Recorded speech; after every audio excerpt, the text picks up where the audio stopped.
Good morning friends and welcome to the pre-market view. We've seen cuts across US and European markets. US markets were down about 1 to 1.1% and European markets were also down sharply by about 1.5 to 2%. The main trigger this time around came in from China because Shanghai yesterday was down almost about 5% and today morning it's down almost about 1% on account of the weak economic data points which are coming out from China and the kind of steps that the Chinese authorities are taking to curb the liquidity in the system, which had some kind of implications for the global markets. And when we look at the Asian markets today morning, there is a bit of a relief for the Japanese markets. They are up almost about 0.8%. They were down almost about 0.2%. So there is a sharp rebound in some of the Asian markets today morning, including Nikkei, Hang Seng and Korea. But the only pressure point at this point of time appears to be the Chinese markets, which are showing a lot of weakness even in today's market. In terms of flows, friends, FIs continue to sell in the cash market and there were sellers to the tune of about 1,553 crore yesterday, and the domestic institutions were buyers to the tune of about 950 odd crore.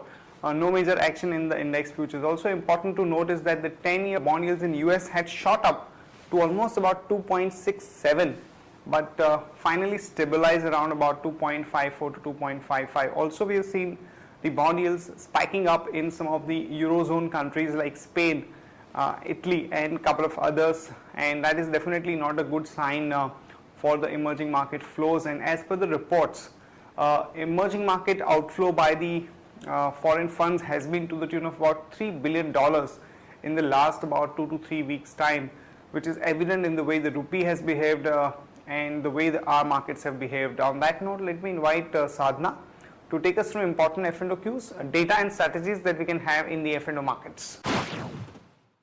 Good morning friends, let's have a view on derivatives. Yesterday's trading session turned out to be a very disappointing session of trade in Indian equity markets, and after a negative opening, markets never seen in a recovery mode and continue to trade in red till end of the day and close the session below 5,600. But in spite of fall in the market, we have seen long positions were built up by market participants as around 17.44 lakh shares were added in open interest and Nifty futures discount decreased to 2 points from 6 points. And after the continuous selling by FIS, yesterday they were net buyers of approximately 1700 crores. And put call ratio also decreased further from 0.89 to 0.88, which is clearly indicating call option has added more number of shares than put option, which we can see in the strikes of 5,600 this month as well as next month has seen a good activity. And we have seen in put option marginal activity shifting from 5,600 to 5,500. And as we have closed below 5,600, our lower range for the market would be 5,500 and higher range would be our weekly VWAP point, which is 5,735. Overall, our bias for the market is negative and any rise can be taken as an opportunity to go short.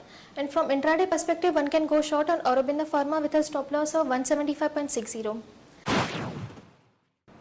Here are the important news and events that we are tracking today. First of all, I would like to share with you certain important technical levels for the market, as we are seeing some kind of a bounce back in the Asian markets, and SGX Nifty is also suggesting that we are going to have some kind of a positive tick at least in the opening session. The two important technical levels for Nifty are about 5480 and about 5550.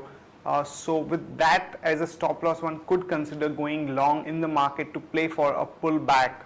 And in terms of the other fundamental news that we are tracking today, first of all, the Cabinet Committee on Economic Affairs has put up a note to give an idea about the kind of losses that the fertilizer and the power industries would suffer in case the government goes ahead with the increase in the gas price. And as per their report, the subsidy loss on account of the fertilizer would be about 3,155 crore and the loss to the power sector would be about 10,000 crore annually. And this definitely doesn't bode too well for the increase in the gas price. So we'll have to see. The final meeting is likely to take place on Thursday. So that is when we will have clarity about the decision on the gas price hike. M&M Financial Services came out with a statement yesterday that they are not going to apply for the banking license, as some of these NBFCs currently enjoy a much higher net interest margins, around 6%, and because of the RBI guidelines on the priority sector lending as well as the CRR and SLR requirements, it may not really make too much of sense for some of these NBFCs.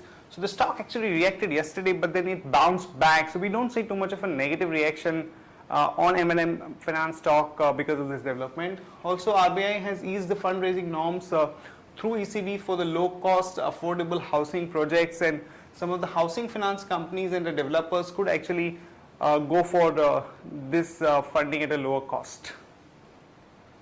Tata Steel, which is going through a severe pressure because of the recession which is prevailing in Eurozone as well as the products, they are looking at the option of selling the stake in various group companies including Tata Motors, and the idea is to mobilize about 7,200 crore or about 1.2 billion.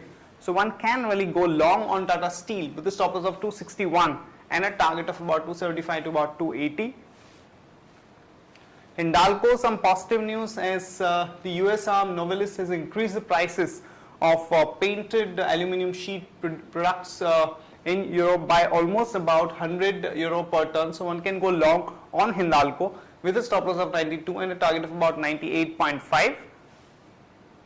And Indraprastha Gas, some positive news as the company has increased the prices of CNG in Delhi by about 2 rupees per kg, and the PNG price has been hiked by 1 rupees per kg. This is basically to offset the cost increase on account of the rupee weakness. So one can go long on Indraprastha Gas with a stop loss of 260 and a target of about 273 to about 278.